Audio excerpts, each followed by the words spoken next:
কুষ্টিয়ার দৌলতপুরে মাদক বিরোধী মতবিনিময় সভা অনুষ্ঠিত হয়েছে। এতে কুষ্টিয়া জেলা প্রশাসক ও জেলা ম্যাজিস্ট্রেট মোহাম্মদ তৌফিকুর রহমান প্রধান অতিথি হিসেবে উপস্থিত ছিলেন। সকালে দৌলতপুর উপজেলা প্রশাসনের আয়োজনে উপজেলা কনফারেন্স রুমে এই সভা অনুষ্ঠিত হয়। এতে বিভিন্ন শ্রেণী পেশার মানুষ উপস্থিত ছিলেন।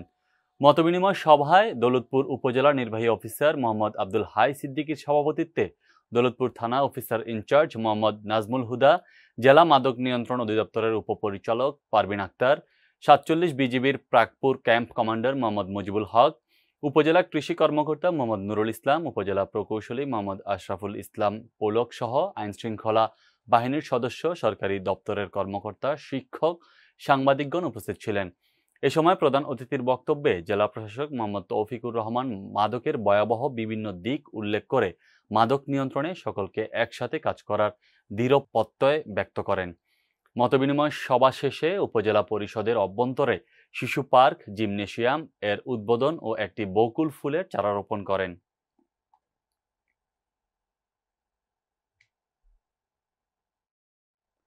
নেত্রকোনা নারী ও শিশু নির্যাতন ট্রাইব্যুনাল আদালতের রায়ে মিথ্যা মামলা থেকে বেকসুর খালাস পেলেন সাংবাদিক লুৎফর জামান ফকির। প্রসঙ্গত, বিগত সময়ে নেত্রকোনার চোরাচালানের সংবাদ প্রকাশ করায় সাংবাদিক লুৎফর জামান ফকিরকে মিথ্যা ধর্ষণ মামলা দেয় তৎকালীন নেত্রকোনা জেলা পুলিশ সুপার ফয়েজ আহমেদ সহ কতিপয় চোরাকারবারি সিন্ডিকেটের সাথে জড়িত পুলিশ কর্মকর্তারা। সে সময় থেকেই মামলাটি মিথ্যা দাবি করে সরব ছিলেন নেত্রকোনার সচেতন সাংবাদিকরা।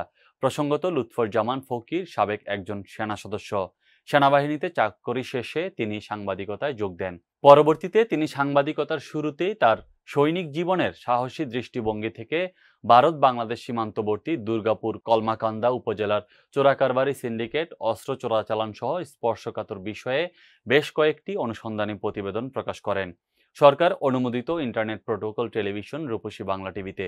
তখনকার সময়ে স্থানীয় প্রশাসন থেকে শুরু করে বিভিন্ন সংগঠন, ব্যবসায়ী, রাজনীতিবিদ চোরাকারবারি সিন্ডিকেটের সাথে সরাসরি জড়িত ছিল। সেসব বিষয় ফাঁস হওয়ায় প্রশাসন চাপে পড়ে সাংবাদিক লুৎফর জামান ফকিরকে মিথ্যা বানোয়াট মামলা দেয়। এমনকি পুলিশি হেফাজতে শারীরিক নির্যাতন করা হয় বলেও জানান তিনি।